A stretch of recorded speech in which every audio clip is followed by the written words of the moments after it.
oraciones sin respuesta. Y para eso vamos a leer Santiago, al apóstol Santiago, capítulo 4, verso 3. Dice, piden y no reciben. No hay respuesta. Piden y Dios no les contesta. Y ahí te da la razón. En primer lugar, porque piden mal.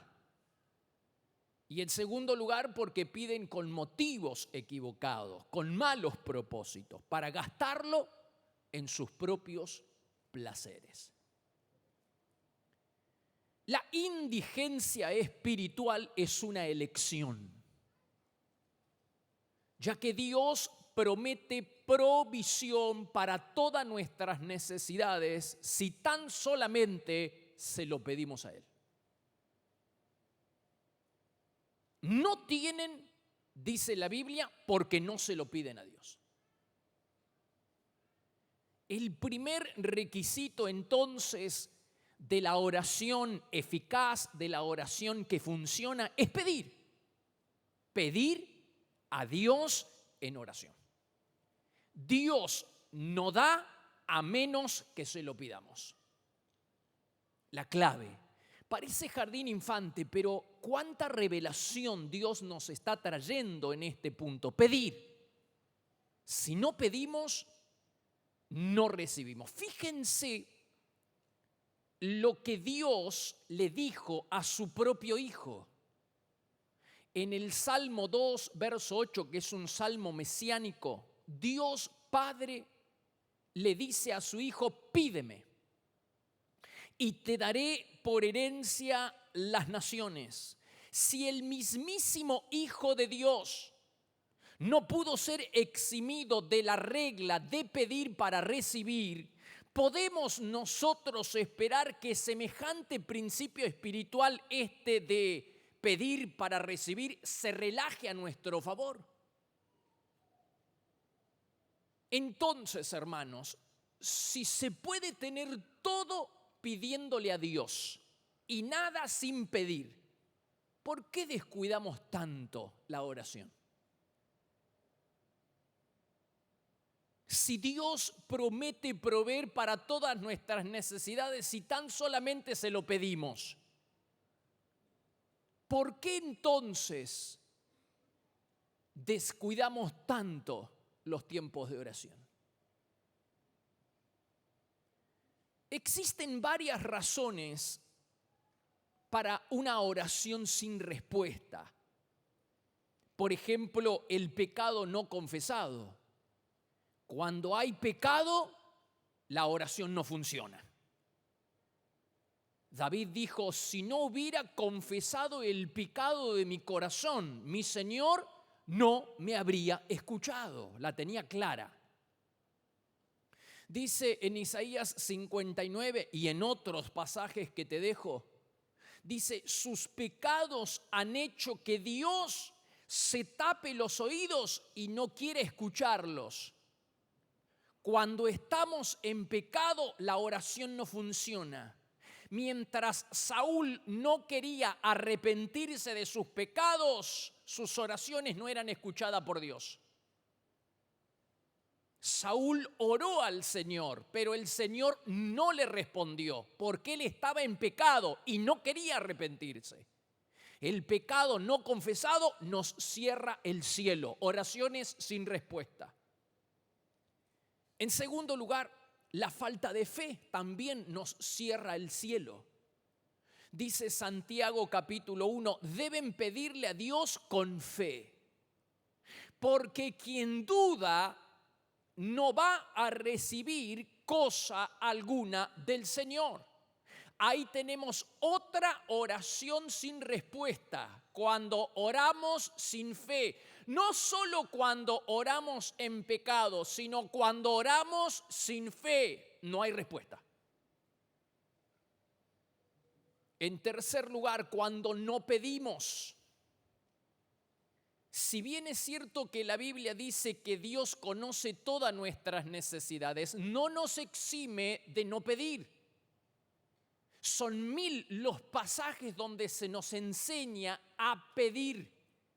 incluso el mismísimo Hijo de Dios tuvo que pedir y no pudo ser eximido o librado de este principio espiritual de pedir para recibir, cuanto más nosotros. Dice Santiago capítulo 4, verso 2, no tienen porque no piden. Por eso comenzamos el mensaje diciendo que la indigencia espiritual es una elección, porque Dios promete provisión para todas nuestras necesidades si tan solamente se lo pidiéramos. No pedir es una razón por la que nuestras oraciones no reciben respuesta. 4. Pedir, pero pedir mal. Pedir cosas equivocadas. Dice Santiago 4:3, piden y Dios no les contesta porque piden mal. 5. Pedir por motivos equivocados, es decir, para sus propios placeres. Ya que el Señor juzga los motivos, dice Proverbios capítulo 16, y escudriña las intenciones del corazón, las oraciones egoístas no reciben respuesta. Cuando nosotros pensamos en nosotros mismos, en lugar de pensar primero en Dios, ese tipo de oración, Dios es reticente a contestar. Por eso en el Padre Nuestro, Jesús nos enseñó a pedir primero por los intereses de Dios y después por nuestros intereses. Primero por el reino de Dios y después por el pan de cada día. ¿Te das cuenta? Hay un orden que respetar. Cuando nosotros respetamos ese orden y nos preocupamos primero por Dios y por la obra de Dios, la oración funciona y a Dios le agrada. Miren el texto que encontré en esta semana. Hablando de oraciones egoístas, egocéntricas, autocomplacientes. Dice en Jeremías 45, ¿estás buscando grandes cosas para ti? Le preguntó Dios al profeta Baruc, al escribiente Baruc del profeta Jeremías. ¿Estás buscando grandes cosas para ti? No las busques, no lo hagas. Y es una exhortación de Dios hacia nosotros. Estamos buscando la gloria personal, estamos buscando que Dios satisfaga solo nuestras necesidades, olvidándonos primero de Dios y de su obra. No lo hagas. Y al igual que el profeta Baruc, nosotros somos tentados a dejar de mirar a Dios y enfocarnos en nosotros mismos. Cuanto más consideremos los sacrificios que hicimos o hacemos por seguir y servir a Dios, en lugar de ocuparnos de Dios, de su obra y de sus intereses, más frustrados nos sentiremos. ¿Estás buscando grandes cosas para ti? No lo hagas, dice el Señor. No busques la grandeza para ti mismo, busca a Dios. No busquemos la grandeza personal. La gloria de Dios es el único objetivo legítimo. ¿Estás buscando grandes cosas para ti? No lo hagas, dice el Señor.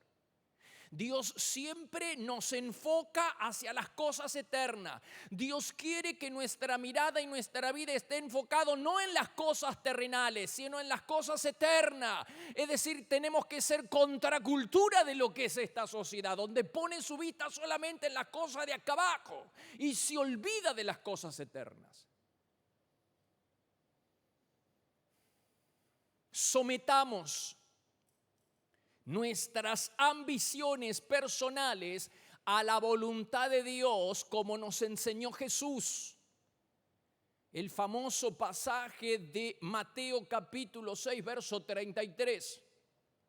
Jesús dijo, primero Dios, primero la obra de Dios, primero el reino de Dios. Ahí está la oración que funciona, está enfocada primero en Dios, no en nuestros intereses egoístas. Dios no está a nuestro servicio, hermanos. Cuidado con adueñarnos, con pretender adueñarnos de Dios para que Dios satisfaga todos nuestros caprichos y deseos. Primero Dios y después nosotros. Dice en Mateo 6:33, primero busquen el reino de Dios y se les dará todo lo que necesitan. Fíjense que Dios no se olvida de nuestras necesidades. ¿Cuántos están recibiendo esta palabra? Esta promesa es promesa de Dios. Dios les dará todo lo que necesitan. Por eso insisto, la indigencia espiritual es una elección. Dios promete suplir todas nuestras necesidades porque Dios es extravagantemente generoso, porque Dios no se olvida de sus hijos, pero nosotros no nos tenemos que olvidar de nuestro Padre. Nosotros no nos tenemos que olvidar de Dios. No nos tenemos que olvidar de su obra. Dale fuerte ese aplauso al Señor.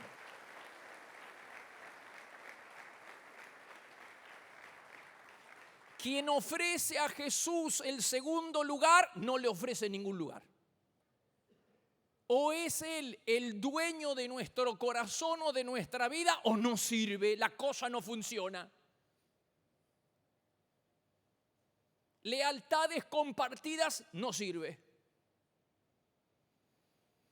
Fíjense que Jesús no sugiere, sino que nos ordena o le ordena a todo ciudadano del cielo que aún todavía viva en la tierra, que haga de Jesucristo el centro de su vida. La búsqueda permanente del creyente no son las cosas materiales. Oh Señor, abre nuestros ojos, sino la persona de Jesucristo, nuestro Señor y Rey.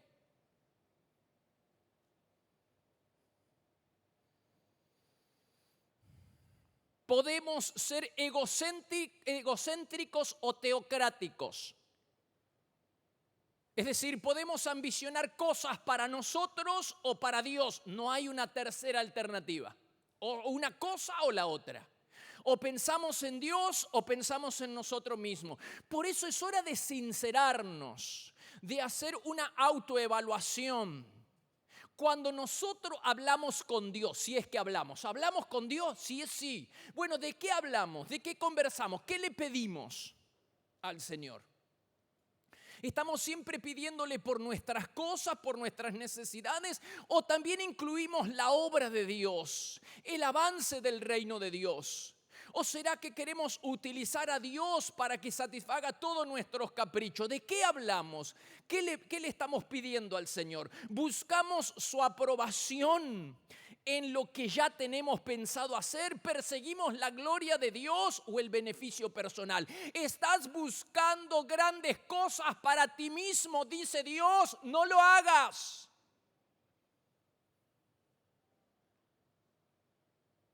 Nos sacude. ¿Estás buscando grandes cosas para ti mismo, pastor? No lo hagas. No es la gloria personal la que tenemos que buscar, sino la gloria de Dios. Oremos por el avance del reino. Oremos para que el nombre de Jesús se haga famoso en las naciones. Oremos para que la iglesia sea purificada, sea edificada. Oremos por la salvación de nuestro país y de este mundo. Oremos primero por el reino de Dios, por el establecimiento del reino de Dios en esta tierra. Aleluya. Hermanos, el propósito, recordemos que la oración eficaz es aquella que está centrada en Dios, claro. Dice Proverbios 15:8, la oración de los rectos alcanza su favor. En 15:29 dice, el Señor escucha las oraciones de los justos.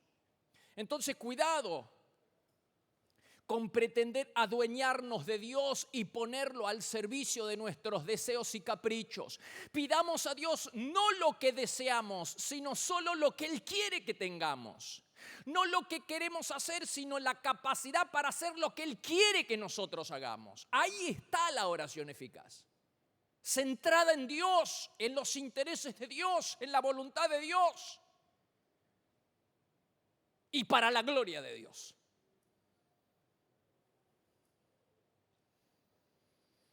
El propósito de la oración no es persuadir a un Dios que no te quiere dar, a un Dios que se guarda la bendición, a un Dios reticente para que cumpla nuestros deseos, sino que el propósito de la oración es que nosotros alineemos nuestra voluntad a la voluntad de Dios y luego pidamos por su voluntad, que su voluntad sea hecha acá en la tierra, como nos enseñó el Señor. Dios no es nuestro sirviente, hermanos. No está para satisfacer todos nuestros deseos y caprichos. Claro que Él promete, como acabamos de leer, y todo lo que ustedes necesitan va a ser suplido. Pero primero, Dios.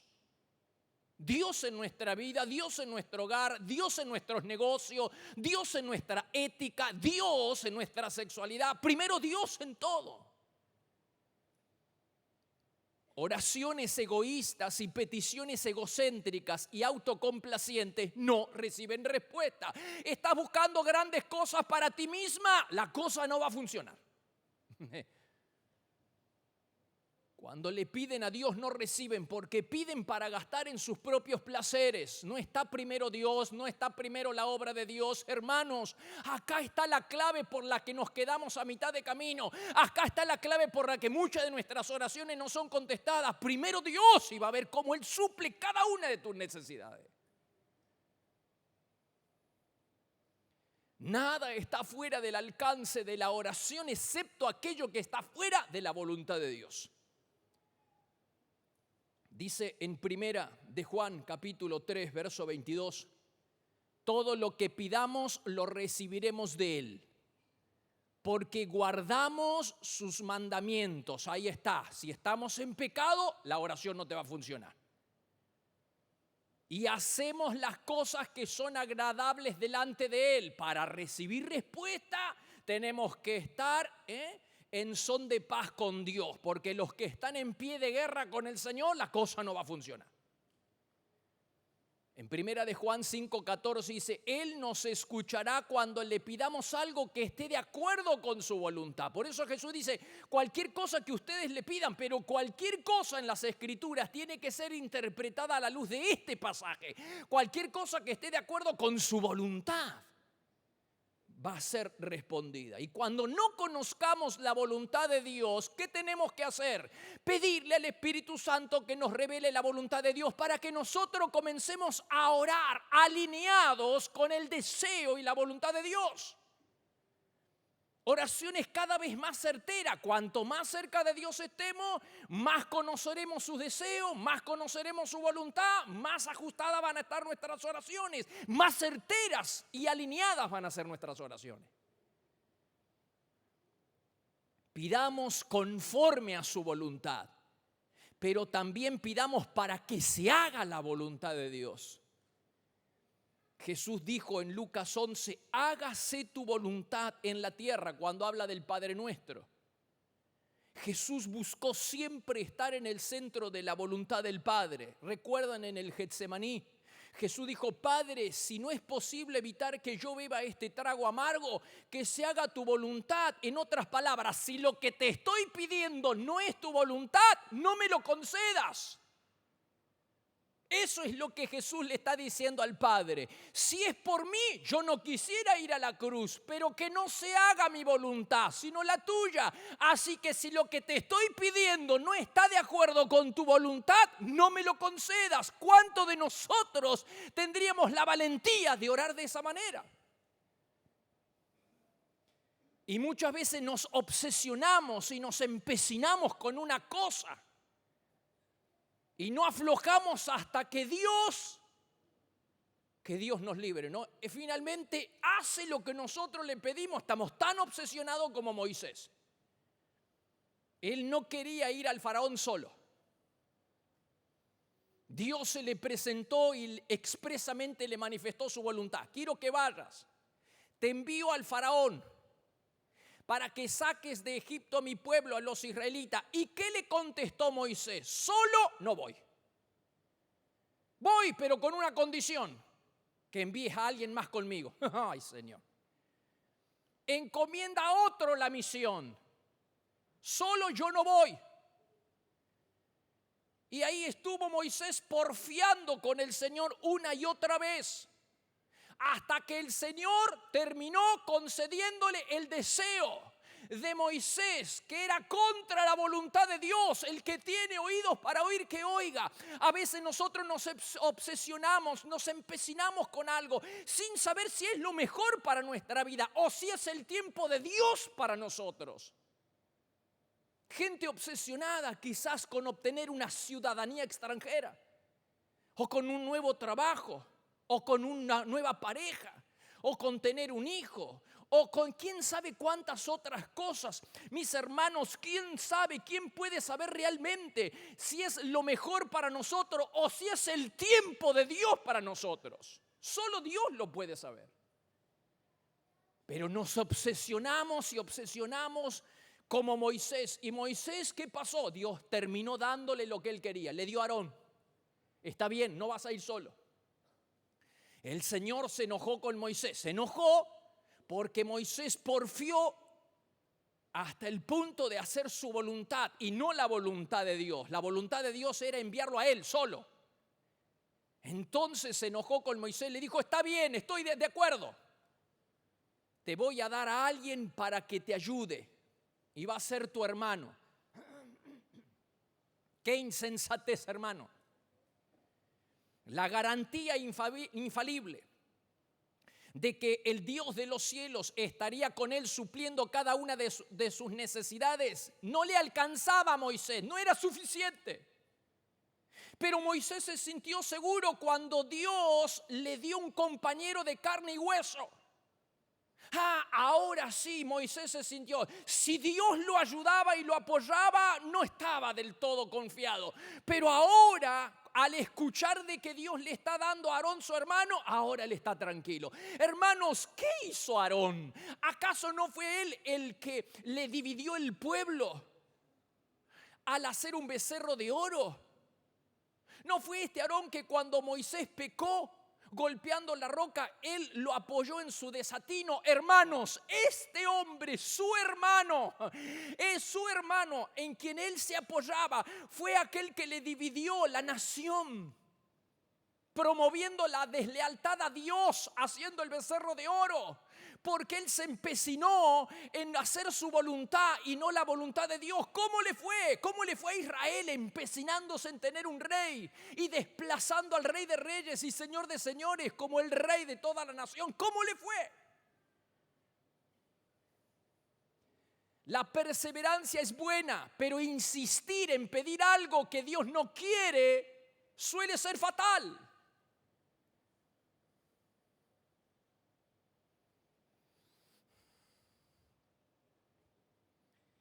Ya que no somos capaces, hermanos, de planear nuestro propio destino, ¿no sería mejor dejar que Dios lo haga? Nadie sabe cuál será su futuro, por eso debemos dejar que Dios dirija nuestra vida. La lección más dulce que hemos de aprender en la escuela de Dios, hermanos, es dejar que Él elija por nosotros.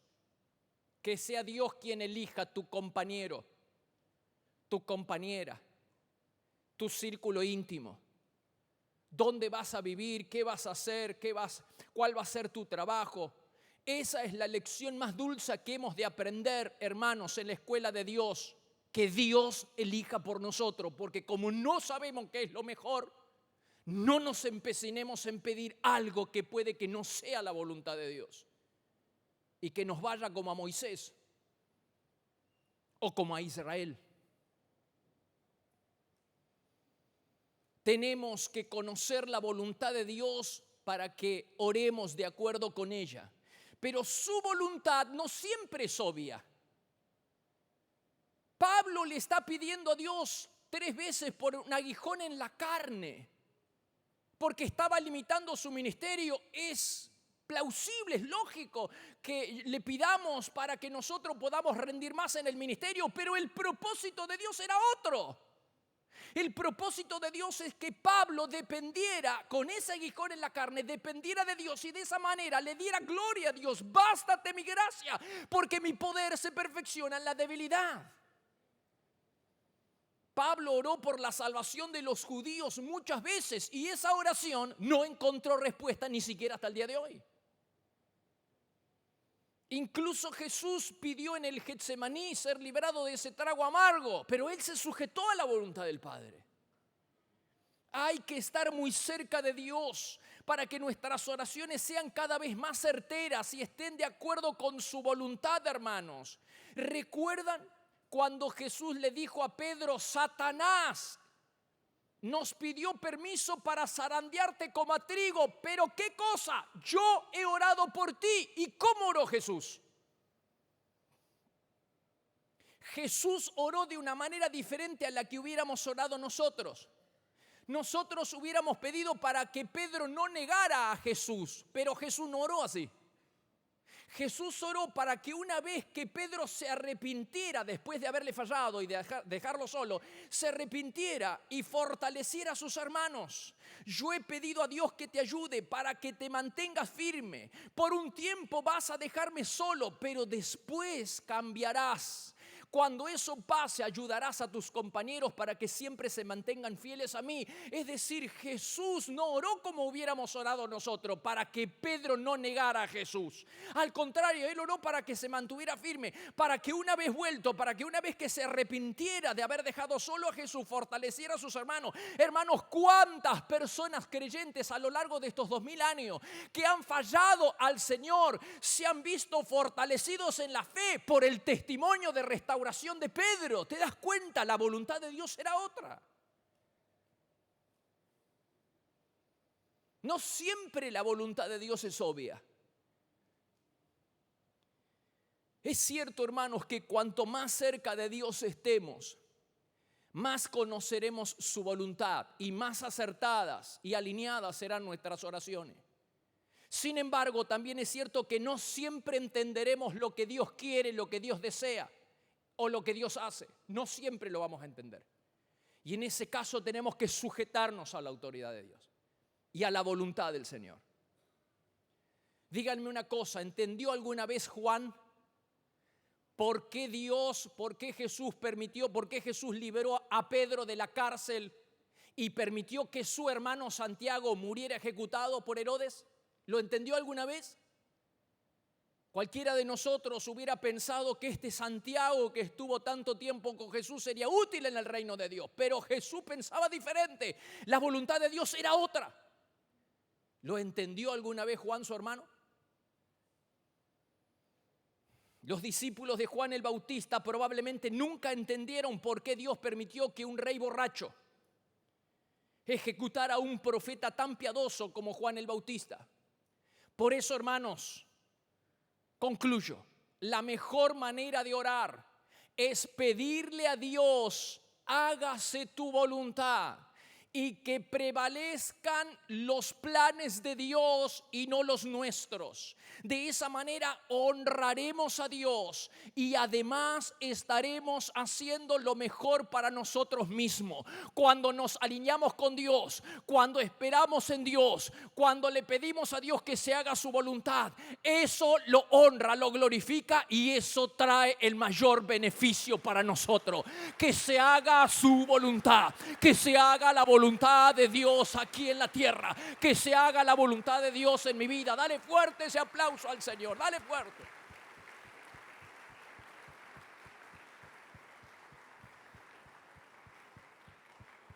Pónganse de pie, por favor. Ay, qué tremendo, Señor, gracias. Oh, Señor, siento que estamos en jardín de infantes. Señor, qué manera tan mala de orar, ¿no? Señor, cuánto necesitamos aprender a orar. Necesitamos aprender a centrar nuestra vida en Dios, en usted, en sus propósitos, Señor. Señor, gracias por refrescar nuestra memoria. Gracias por orientarnos, Señor, acerca de la oración eficaz, de la oración sin respuesta, de las condiciones y los requisitos para una oración que funciona. Señor, recibimos esta palabra con humildad, con fe. Ayúdenos ahora a ponerla en práctica, Señor. Y que el reino de Dios, su gloria, su nombre, Dios, sea lo primero en nuestra vida. Toda gloria y toda honra sea para usted. Gracias, Señor, por su palabra en esta tarde. Muchas gracias, Señor.